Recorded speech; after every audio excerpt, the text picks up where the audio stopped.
Rawal sir YouTube channel पर आपका हार्दिक स्वागत है।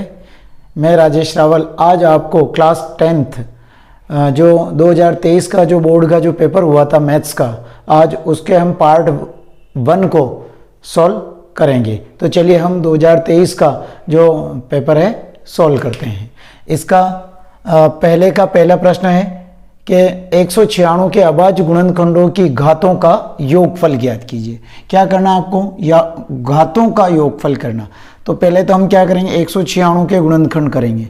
तो देखो 0, 2, 4, 6 और 8 किसी भी संख्या में इकाई की संख्या हो तो उसमें 2 का पूरी बार भाग जाता है।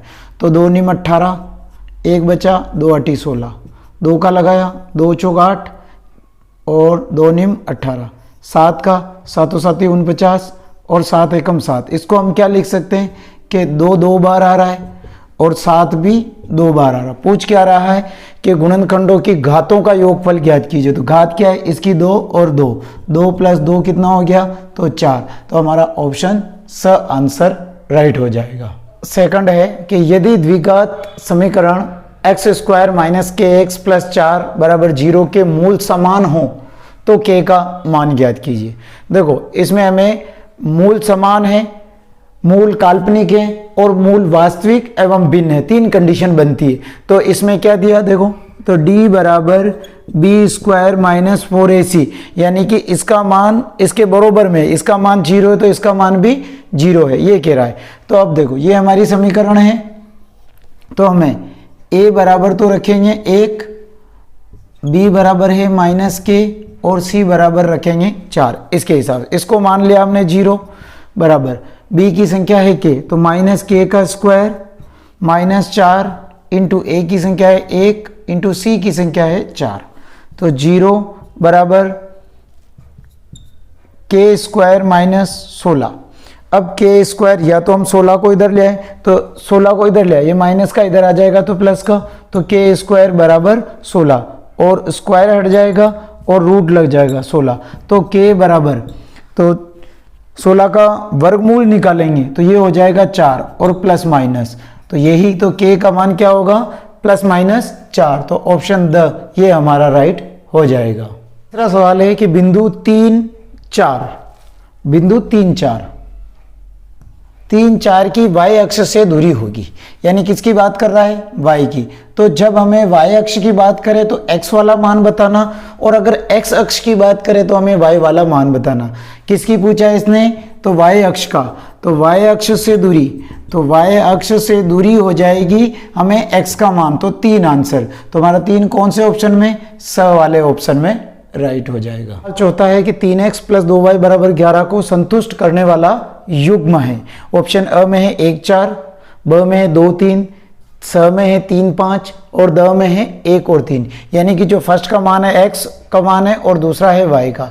अगर मैं x की जगह अगर 1 रख देता हूँ और y की जगह 4 रख देता हूँ, x और y के अगर मान को जोड़ता हूँ और 11 आते हैं तो इसका मतलब वो ऑप्शन राइट है। देख लेते हैं, देखो 3 को 1 से गुणा किया 3 और 2 को 4 से गुणा किया 8, तो इसमें इसका मतलब क्या हो जाएगा 3। देखो हमें 1 रखना है, तो 3 × 1 + 2 × 4।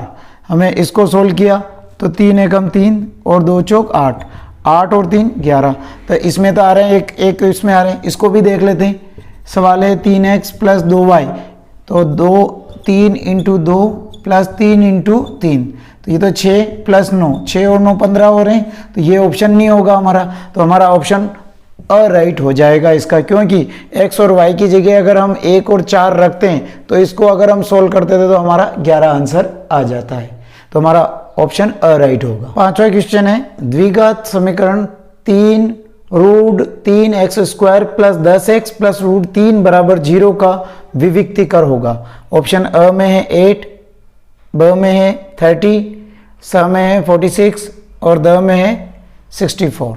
देखो क्या पूछा है इसका, विविक्तीकर। तो विविक्तीकर किसे कहते हैं, d को हम विविक्तीकर कहते हैं, और इसका ज्ञात करने का सूत्र है d = b² - 4ac। विविक्तीकर पूछ रहा है कि इसमें से कौन सा होगा। तो देखो हमें ये हमारी जो सरसमीकाएं हैं, a बराबर तो हो जाएगा 3√3, b = 10 और c बराबर √3 हम रखेंगे इसमें। तो यहीं से b का यानी कि b की संख्या है 10 का स्क्वायर माइनस 4 इंटू a की संख्या है 3 इंटू c की संख्या है √3। 10 का स्क्वायर 10 को 10 से गुणा करेंगे 100। अब देखो 4 को 3 से गुणा किया 12 इंटू √3 को √3 से गुणा करते हैं तो रूट हट जाता है तो 3, तो 100 माइनस 12 12 दूनी 24 12 36, 100 में से 36 गया तो 64, तो 64 हमारे किस ऑप्शन में, ऑप्शन द में, ये हमारा आंसर हो जाएगा। क्वेश्चन नंबर 6 है कि यदि 18 a b -3 समांतर श्रेणी है तो a प्लस b का मान होगा। देखो हमें समांतर श्रेणी दे रखी है तो ये हो जाएगा हमारे पास में a1 a2 a3 और a4। हमें किस मान क्या क्या दे रखा है, a1 दे रखा है और a4 दे रखा है, यानी a1 = 18 और a4 यानी चौथा पद ज्ञात करने का सूत्र a + 3d होता है। ठीक है, a + 3d, तो a + 3d बराबर दे रखा है हमारे पास में -3। हम इसको नाम देते हैं समीकरण नंबर 1। ठीक है, अब हमें देखो समीकरण नंबर 1 में a का मान रखने पर तो इसमें हम a की जगह 18 रख देंगे, तो 18 + 3d बराबर -3। 18 को पक्षांतरण कर देंगे तो -3 -18, तो 3d बराबर -21 और d बराबर -21/3, तीनों सातों 21, यानी d बराबर आ गया हमारे पास में -7। ठीक है, अब हमारे पास में a और d का मान है। अब हमें कौन सा पद ज्ञात करना, एक तो दूसरा पद और तीसरा पद, a2 यानी दूसरा पद ज्ञात करने का सूत्र होता है a + d, यानी a का मतलब प्रथम पद और d का मतलब सार्वंतर। अगर हम दोनों को जोड़ देते हैं तो वो हमारा दूसरा पद आ जाता है। तो पहला पद तो दे रखा हमारे पास में 18 प्लस और d का मान आया -7, तो 18 - 7, 18 में से 7 घटा देंगे तो 11 बचेगा। ये आया हमारे पास में दूसरा पद। अब हमें निकालना है वापस तीसरा पद, a3 बराबर a + 2d, यानी a का मान तो है 18 प्लस 2 इंटू -7d का मान, तो 18 + -18 -14, तो 18 में से 14 गए तो 4 बचे। पूछा क्या है हमें, a और b का मान, यानी a + b का मान। a का मान तो आया 11 और यानी b का मान यानी दूसरे पद का मान आया हमारे पास में 4, 11 और 4 15, ये 15 हमारा आंसर हो जाएगा। तो इसमें 15 जिस ऑप्शन में होगा वो राइट है, तो ऑप्शन स हमारा राइट हो जाएगा। क्वेश्चन नंबर 7 है कि 3 sec 45 डॉट cos 45 का मान होगा। ऑप्शन अ में 0, ब में 1, स में 2 और द में 3। देखो आपको क्या करना पड़ेगा, जो मैंने साइन कोस टेन की जो सारणी होती है उसमें हम मान देखेंगे।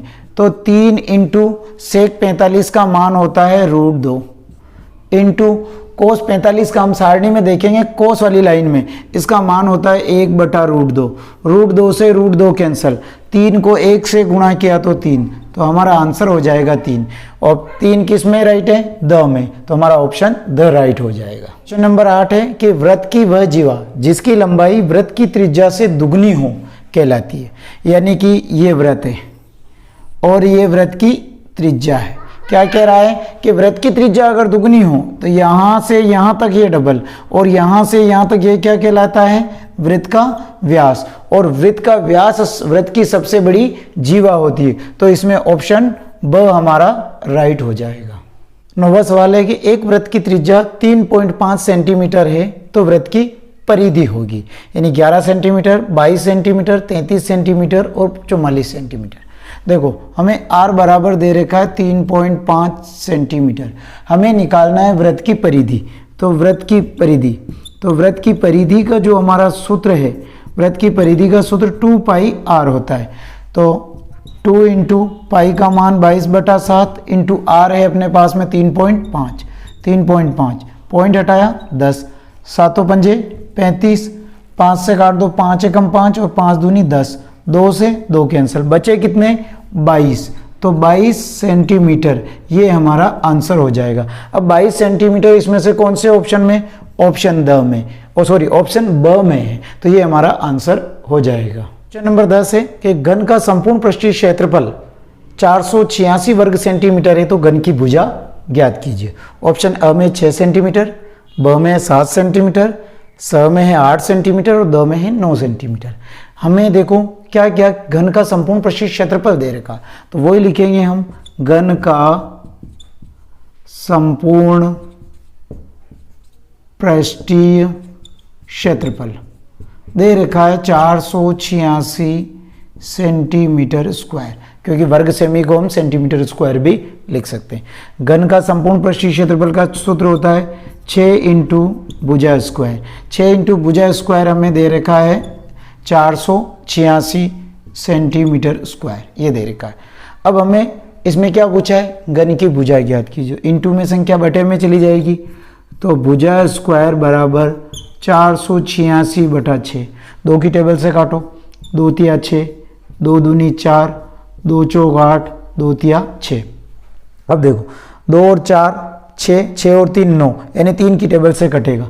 3 8 24 और 3 एकम 3, 3 से काट दिया, यानी कि हमें तो भुजा स्क्वायर बराबर 81। स्क्वायर हटेगा, रूट में लग जाएगा, तो भुजा बराबर रूट 81 और 81 का हम वर्गमूल निकालेंगे तो वो होगा 9 सेंटीमीटर। अब 9 सेंटीमीटर हमारे कौन से ऑप्शन में, ऑप्शन द में, तो हमारा आंसर हो जाएगा ऑप्शन द। क्वेश्चन नंबर 11 है, बंटन 3 5 7 4 2 1 4 3 और 4 का बहुलक होगा। यानी हमें बहुलक किसे कहते हैं, जो संख्या सबसे ज़्यादा बार आती है वो ही बहुलक होगी।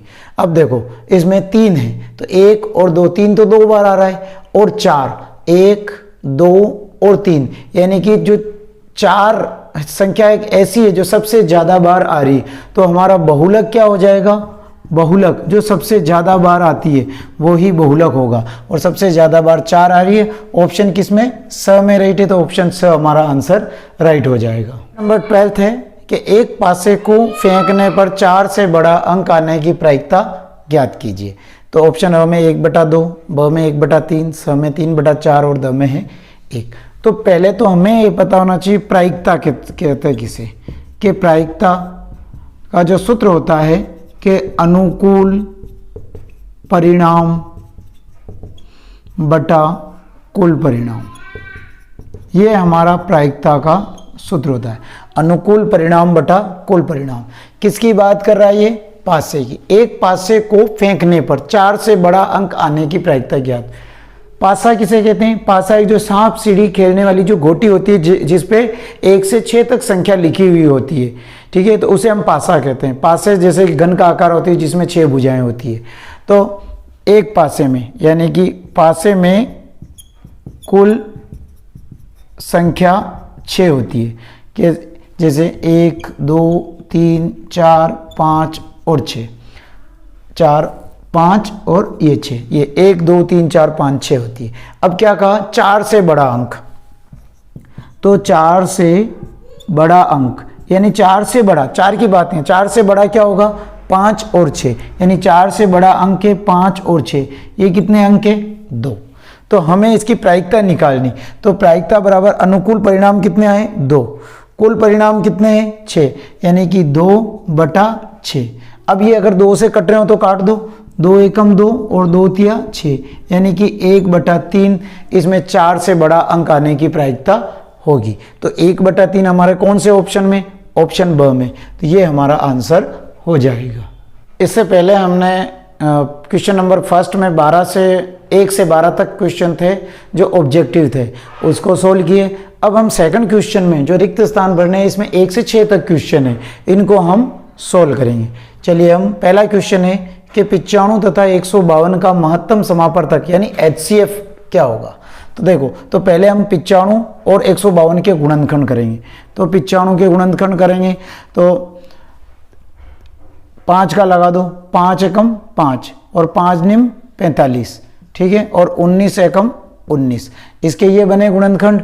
अब हमें 152 के भी निकाल लेते हैं। 152 में 2 का लगाया, 2 साती 14 और 1 बचा, 2 छंग 12, 2 का लगाया, 2 तिया 6, 2 आठी 16, 2 का लगाया, 2 एकम 2, 2 निम 18 और 19 एकम 19।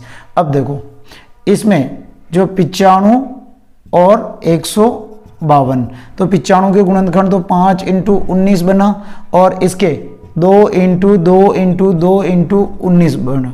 तो हमें HCF ज्ञात करना। HCF का मतलब कि इन दोनों संख्याओं में कॉमन संख्या कौन सी, तो इन दोनों में जो कॉमन है हमारा क्या है 19 है, तो HCF हमारा 19 हो जाएगा। तो इस रिक्त स्थान में हमारा संख्या 19 आ जाएगी। नेक्स्ट इसका सेकंड क्वेश्चन है कि वृत्त पर स्थित एक बिंदु से रिक्त स्थान स्पर्श रेखा खींची जा सकती है। देखो ये वृत्त है, ये वृत्त है, वृत्त पर स्थित एक बिंदु से, यानी कि मैंने बिंदु ये लगा दिया, तो इस बिंदु से कितनी स्पर्श रेखाएं खींच जा सकते हैं, इस पे सिर्फ हम एक स्पर्श रेखा खींच सकते हैं। तो इसमें आंसर आ जाएगा हमारे पास में 1। नंबर थर्ड है कि कोस स्क्वायर 45 का मान रिक्त स्थान है। तो हमें सारणी में देखना है, साइन कोस टेन की जो सारणी होती है उसमें देखना है कि कोस स्क्वायर 45, कोस 45 का मान क्या होता है। नंबर सेकंड का थर्ड है कि कोस स्क्वायर 45 का मान होता है। तो सारणी में देखेंगे हम कोस 45 का मान 1/√2 होता है और इधर क्या है स्क्वायर का पूछा, तो हम इधर भी क्या कर देंगे स्क्वायर कर देंगे। तो 1/1 का स्क्वायर 1 और √2 का स्क्वायर 2 हो जाएगा। तो इसमें आंसर में आ जाएगा हमारे पास में 1/2। हमारा नेक्स्ट चौथा प्रश्न है कि वृत्त तथा उसकी स्पर्श रेखा के उभयनिष्ठ बिंदु को रिक्त स्थान कहते हैं, यानी क्या कहते हैं। ये देखो ये वृत्त है और ये वृत्त का बाही बिंदु है और इससे हमने एक स्पर्श रेखा खींची है। ये कह रहा है ये वृत्त का केंद्र बिंदु है और ये है वृत्त और इसकी स्पर्श, ये है स्पर्श रेखा। तो ये जिस बिंदु पर जो टच हो रही है इसको कहते हैं हम स्पर्श बिंदु। तो इसमें हमारा आंसर हो जाएगा स्पर्श बिंदु, उसे हम कहते हैं। क्वेश्चन नंबर 5 है कि यदि 5, 7, 9 x का समांतर माध्य 9 हो तो x का मान होगा। देखो तो माध्य ज्ञात करने का सूत्र क्या होता है, प्रेक्षणों का योग बटा प्रेक्षणों की संख्या। तो प्रेक्षणों जैसे माध्य बराबर प्रेक्षणों का योग बटा प्रेक्षणों की संख्या, ये हमारा सूत्र होता है। माध्य को हम x बार भी कहते हैं, x बार प्रेक्षणों का योग यानी 5 + 7 + 9 + x, यानी कि कितनी संख्याएं हो रही है 1 2 3 4, यानी कि प्रेक्षणों की संख्या कितनी है 4। हमें माध्य दे रखा है 9, यानी x बार की जगह हमें कितना आ जाएगा 9।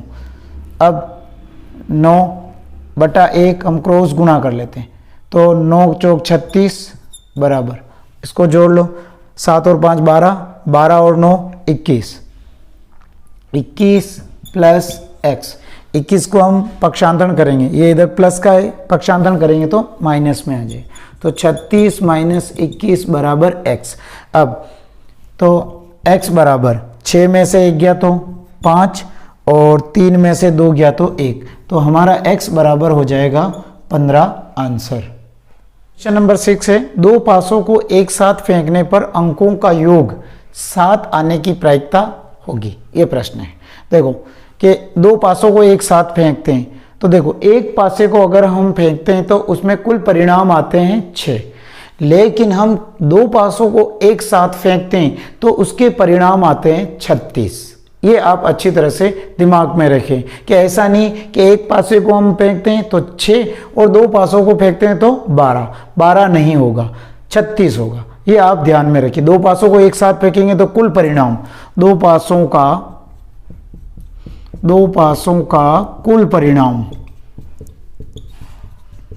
कुल परिणाम होगा 36। अब क्या कह रहा है कि जिनका योग 7 हो। अब देखो पासे में हमें एक हाईएस्ट मिनिमम, एक हाईएस्ट 6, इनके बीच की संख्या ही हमें लेनी। देखो मैं एक में कितने जोड़ूं कि 7 हो जाए, यानी कि 6। एक के बाद में दो में मैं कितने जोड़ूं कि 7 हो जाए 5। फिर 3 में मैं कितने जोड़ूं कि 7 हो जाए 4। फिर 4 में कितने जोड़ूं कि 7 हो जाए तो 3। फिर 5 में कितने जोड़ें कि 7 हो जाए 2। और 6 में हम कितने जोड़ें कि 7 हो जाए 1। ऐसा नहीं कि आप 7 में हम 0 जोड़े तो 7, नहीं, 5 से में 6 संख्या होती है तो 6 ही लेनी। अब देखो 1 2 3 4 5 6, तो ये हमारे पास में अनुकूल परिणाम आए 6। तो हमें अंकों का योग 7 हो, 7 आने की संख्या, तो इसका सूत्र होता है अनुकूल परिणाम बटा कुल परिणाम। अनुकूल परिणाम यानी कि जिनका योग 7 हो, ऐसी संख्याएं कितनी है 1 2 3 4 5 6, यानी 6। टोटल संख्या कितनी है 36। काट दो इसको, 6 एकम 6, 6 छंग 36, यानी 1/6। तो हमारे रिक्त स्थान में आ जाएगा 1/6। क्वेश्चन नंबर 3 है अति लघुत्रात्मक प्रश्न में फर्स्ट है कि के किस मान पर समीकरण युग्म 3x - 2y = 0 तथा kx + 5y = 0 के अनंत हल है। देखो अनंत हल की कंडीशन क्या बनती है कि a1/a2 बरोबर b1/b2 बरोबर c1/c2। जब तीनों ही कंडीशन बरोबर हो तो वो होता है अपने पास में अनंत हल। अब ये है अपने पास में a1 बराबर तो है 3, b1 है -2 और c1 है 0। ऐसे हमारे पास में a2 है k, b2 है 5 और c2 है 0। यानी कि ये तो वैसे 0 0 है, हमें इनको तुलना करनी, यानी कि a1 ये इसके बराबर है कहने का मतलब, तो 3/k बराबर -2/5, क्रॉस गुणा कर लो तो ये -2k बराबर 5 दिया 15 और k बराबर 15/-2, तो k का मान हो जाएगा -15/2। यही हमारे इस सवाल का आंसर होगा। दूसरा सवाल है कि द्विघात समीकरण ax² + bx + c = 0 के मूल ज्ञात करने का श्रीधर आचार्य सूत्र लिखिए। तो श्रीधर आचार्य विधि, या इसको हम एक और नाम इसका द्विघाती सूत्र भी कहते हैं। इसे श्रीधर आचार्य विधि का दूसरा नाम है द्विघाती सूत्र। तो इसका सूत्र है -b ± √b² - 4ac/2a। तो ये है श्रीधर आचार्य विधि का सूत्र, और इस सूत्र को हम द्विघाती सूत्र भी कहते हैं। ये आपको ध्यान में रखना है। नेक्स्ट है तीसरा प्रश्न है कि किसी समांतर श्रेणी यानी AP का प्रथम पद A एवं सार्वंतर D हो तो पांचवा पद ज्ञात कीजिए। यानी कि प्रथम पद की जगह हमें A मानना, सार्वंतर की जगह हमें D लिखना है। तो पांचवा पद, देखो पांचवा पद ज्ञात करने का सूत्र है A + n की जगह हमें क्या रखना है A + 4D। यानी पांचवें पद ज्ञात करने का सूत्र क्या है A5 बराबर A + 4D। यही हमारा इसका आंसर होगा। चौथा प्रश्न है समरूप आकृतियों को परिभाषित कीजिए। देखो दो आकृतियां, मान लिया ये वृत्त है और ये वृत्त है, दोनों क्या है समरूप आकृति। ये हमारे पास में एक त्रिभुज है और ये भी एक त्रिभुज है, ये दोनों क्या है समरूप आकृति। समरूप आकृतियों को परिभाषित कीजिए। तो इसमें हमें जब दो त्रिभुजों में, परिभाषा होती है इसकी, जब दो त्रिभुजों में कोण समान हो एवं भुजाएं दूसरी आकृति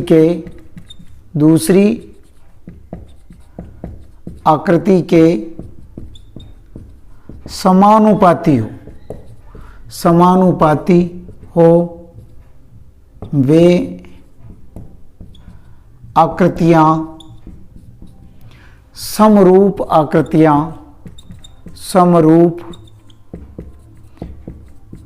आकृतियां कहलाती है। जब दो त्रिभुजों में कोण समान हो और भुजाएं दूसरी आकृति के समानुपाती हो तो वह आकृतियां समरूप आकृति कहलाती। जैसे ये, अब मान लिया ये भुजा इसके बराबर है, ये भुजा इसके बराबर है और ये भुजा इसके बराबर। मान लिया ये हमारा 1 है तो ये इसका डबल, ये है मान लिया 2 है तो ये 4 और ये 3 है तो ये 6। कहने का मतलब है कि कोण देखो, कोण ये 90 डिग्री है, ये भी 90 डिग्री, ये और ये 45 है, ये 45 और ये 45 तो ये भी 45। जब आकृतियां कोण तो समान हो लेकिन भुजाएं क्या करे उसके समानुपाती हो, मतलब ये भुजा इसके बराबर है तो 1/2, ये भुजा इसके बराबर है तो 2/4, ये भुजा इसके बराबर तो 3/6, तो 2 एकम 2, 2 दूनी 4, 3 एकम 3, 3 दूनी 6, अनुपात बराबर हो तो वह आकृतियां समरूप आकृतियां कहलाती है। 5वां क्वेश्चन है 2 tan 30 degree upon 1 minus tan square 30 degree का मान ज्ञात कीजिए। देखो 2 इंटू tan 30 का मान हम सारणी में देखेंगे तो 1/√3 होता है, 1 माइनस 1/√3 इसके स्क्वायर तो स्क्वायर लगा दिया, 2 को 1 से गुणा किया तो 2/√3 बटा 2 माइनस 1/3, 2/√3 बटा 1, इसका एलसीएम लिया 3, 3 में 1 का भाग 3 बार गया और सॉरी ये 1 है, ठीक है। अब ये 1 इधर तो 3 बार गया और 3 एकम 3 माइनस 1 बराबर 2/√3 बटा 2/3, तो ये यहाँ पे आ जाएगा और नीचे वाली संख्या उल्टी हो जाएगी तो 3/2, 2 से 2 कैंसिल तो 3/√3। हम हरों का परिमेयकरण कर दो तो इंटू √3/√3, तो ऊपर तो आ गया 3√3, √3 को √3 से गुणा करेंगे 3, तो 3 से 3 कैंसिल, तो हमारे जो आंसर आए वो √3 हमारे आंसर होंगे। क्वेश्चन नंबर 6 है कि √1 माइनस कोस स्क्वायर थीटा का मान थीटा बराबर 60 डिग्री पर ज्ञात कीजिए। देखो पहले तो हम क्या करते हैं कि 1 माइनस कोस स्क्वायर थीटा क्या होता है, साइन स्क्वायर थीटा, तो हम यहाँ पे सूत्र लिखते हैं कि 1 माइनस कोस स्क्वायर थीटा बराबर होता है साइन स्क्वायर थीटा। तो हमने 1 माइनस कोस स्क्वायर थीटा की जगह लिख देंगे साइन स्क्वायर थीटा, तो रूट साइन स्क्वायर थीटा। अब हम क्या करेंगे, स्क्वायर हटेगा तो रूट हट गया तो बचा क्या, साइन थीटा, और थीटा की जगह हमें क्या रखना है, थीटा की जगह रखना है 60 डिग्री, तो साइन 60, और साइन 60 का हम सारणी में देखेंगे कि मान क्या होता है, तो साइन 60 का मान होता है √3/2, ये हमारा आंसर हो जाएगा। नेक्स्ट क्वेश्चन है कि 7वां कि 10 मीटर ऊंची मीनार के शिखर से पृथ्वी पर एक बिंदु का अवनमन कोण 30 डिग्री है, बिंदु की मीनार के आधार से दूरी कितनी होगी। कि 10 मीटर ऊंची एक मीनार के शिखर से, क्या कहा, 10 मीटर ऊंची मीनार के शिखर से पृथ्वी पर एक बिंदु का, यानी कि ये एक 10 मीटर ऊंची एक मीनार है, ये 10 मीटर ऊंची एक मीनार है, ठीक है, और मीनार के शिखर से, ये मीनार का शिखर हो गया, शिखर से पृथ्वी पर एक बिंदु, ये अपनी पृथ्वी है और पृथ्वी पर एक बिंदु का अवनमन कोण, अर्थात यहां से ये अवनमन कोण, तो अवनमन कोण इस टाइप से बनता है, अवनमन कोण 30 डिग्री है, यानी कि ये 30 डिग्री है। तो बिंदु की मीनार के आधार से, बिंदु की मीनार के आधार से दूरी कितनी होगी, यानी कि इसके आधार से मीनार के आधार से यहां तक की दूरी कितनी है। अब देखो ये अगर जेड बन रहा है तो ये 30 है तो ये भी 30 डिग्री होगा, हम इसका नाम दे देते हैं ABC। अब ये 90 डिग्री है, 90 डिग्री के सामने कर्ण होता है। अब देखो हमें लंब दे रखा है और आधार ज्ञात करना, तो LL बटा KKA, एक सूत्र है अपना लाल बटा कक्का, यानी sine cos tan cot sec cosec, यानी साइन बराबर लंब बटा कर्ण, कोस बराबर आधार बटा कर्ण, टेन थीटा बराबर लंब बटा आधार, कोट थीटा बराबर आधार बटा लंब, सेक थीटा कर्ण बटा आधार और कोसेक थीटा कर्ण बटा लंब, यह सूत्र होता है। हमें देखिए लंब बटा आधार बन रहा है, यानी कि हम टेन भी लगा सकते हैं और कोट भी लगा सकते हैं। तो टेन थीटा लिखा है तो ये लंब और ये आधार, यानी L बटा A। अब थीटा की जगह हमने क्या लिखेंगे, थीटा की जगह 30 डिग्री बराबर, लंब तो है 10 और आधार हमने इसको BC मान लिया, BC। tan 30 का मान होता है 1/√3 बराबर 10 बटा BC, क्रॉस गुणा किया तो BC बराबर 10√3। अब √3 का मान 10 इंटू 1.732 होता है, तो इसको गुणा करेंगे तो एक संख्या बाद, यानी 17.32 मीटर ये इस मीनार के आधार से इस बिंदु की दूरी होगी। 8वां क्वेश्चन है कि एक ऊर्ध्वाधर छड़ की लंबाई तथा इसकी छाया की लंबाई का अनुपात 1:√3 हो तो सूर्य का उन्नयन कोण ज्ञात कीजिए। क्या कहा, एक ऊर्ध्वाधर छड़, यानी ऊर्ध्वाधर का मतलब स्ट्रेट छड़ है, तथा छड़ की लंबाई तथा इसकी छाया की लंबाई, यानी इसकी छाया ये बनी, इसकी लंबाई और इसकी छाया की लंबाई का अनुपात 1:√3 है, तो ये तो हो जाएगा 1 और ये हो जाएगा √3, ये हमने एक त्रिभुज बना दिया। ठीक है, तो सूर्य का उन्नयन कोण ज्ञात कीजिए। यानी उन्नयन कोण होता है हमारी आंखों की जो पुतली को जब हम यहाँ पे खड़े हैं ऊपर देखते हैं किसी के बिंदु को, तो वो उन्नयन कोण कहलाता है। तो उन्नयन कोण हमें ज्ञात करना, वही हमें L बटा KA, यानी कि साइन कोस टेन, देखो लंब बटा आधार, यानी टेन लग रहा है, तो ये हो जाएगा tan थीटा बराबर होता है लंब बटा आधार। ठीक है, तो tan थीटा लंब का मान तो है 1 और आधार का मान है √3। अब हम सारणी में हम देखेंगे मान tan वाली लाइन में कि 1/√3 किसका मान होता है, तो ये मान होता है tan थीटा बराबर, ये होता है tan 30 का, तो tan से tan कट गया तो थीटा बराबर 30 डिग्री, तो हमारा जो सूर्य का उन्नयन कोण होगा वो 30 डिग्री होगा। क्वेश्चन नंबर 9 है कि 3 सेंटीमीटर त्रिज्या लेकर एक वृत्त बनाइए तथा केंद्र O से 5 सेंटीमीटर दूर स्थित बिंदु P से वृत्त की 2 स्पर्श रेखाएं खींचिए और उनका माप लिखिए। देखो हमने क्या किया कि एक 3 सेंटीमीटर का एक वृत्त बनाया, ये एक 3 सेंटीमीटर का वृत्त बनाया, ये वृत्त का केंद्र बिंदु हमने O लिया, ये वृत्त का केंद्र बिंदु O, केंद्र O से 5 सेंटीमीटर दूर, यानी कि ये तो हमें 3 सेंटीमीटर खींचा, यहां से हम स्केल से 5 सेंटीमीटर दूर एक बिंदु लिया, यहां से हमने ये 5 सेंटीमीटर हो गया और यहां बिंदु ये हो गया हमारा P बिंदु। अब क्या कह रहा है, दूर स्थित बिंदु P से वृत्त की 2 स्पर्श रेखाएं खींचिए। तो जब हमें 2 स्पर्श रेखाएं खींचनी है तो हम पहले क्या करेंगे, इसका लंबवर्धक करेंगे, प्रकार यहाँ पे रखेंगे, आधे से ज़्यादा प्रकार खोलेंगे, एक चाप इधर और एक चाप इधर, वापस यहाँ पे रखेंगे, एक चाप इधर और एक चाप इधर, और इस चाप को हम इस टाइप से मिला देंगे। अब जब ये वृत्त का केंद्र बिंदु आया, यहाँ पे प्रकार का नुकीला हिस्सा रखेंगे और पेंसिल को यहाँ पे रखेंगे और इस टाइप से हम इसको घुमा देंगे, इस टाइप से।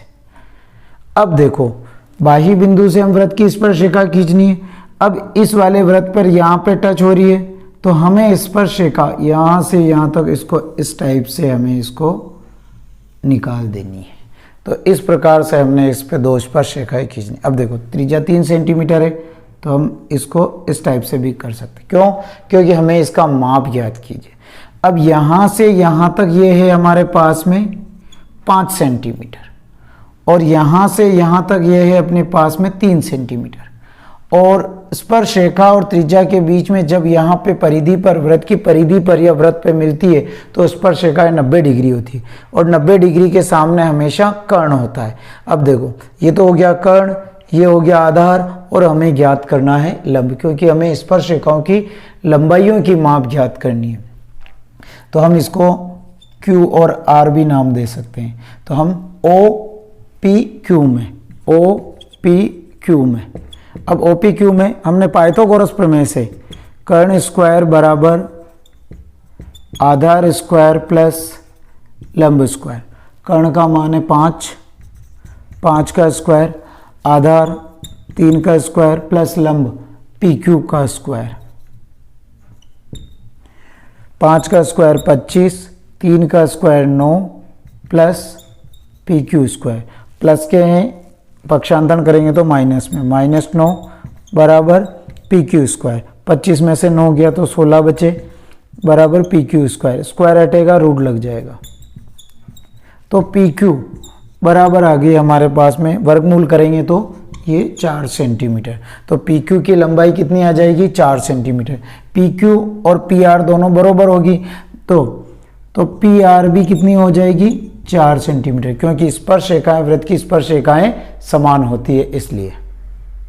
10वां सवाल है कि 5 सेंटीमीटर लंबा एक रेखाखंड ए बी खींचिए और उसे 2:3 के अनुपात में विभाजित कीजिए। हमने एक 5 सेंटीमीटर एक लंबा एक रेखाखंड खींचा, ये 5 सेंटीमीटर है, इसे हमें बांटना है 2:3, अगर इन दोनों को जोड़ेंगे तो कितना हो रहा है 5, तो इसके समांतर एक रेखा हमने खींची और इसका नाम हमने x नाम दे दिया।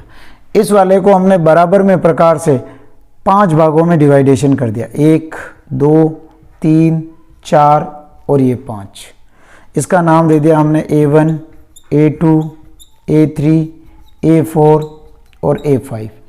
अब ये कह रहा 2:3, तो हमें एक लास्ट वाले भाग को हमने इसको इसके समांतर मिला दिया।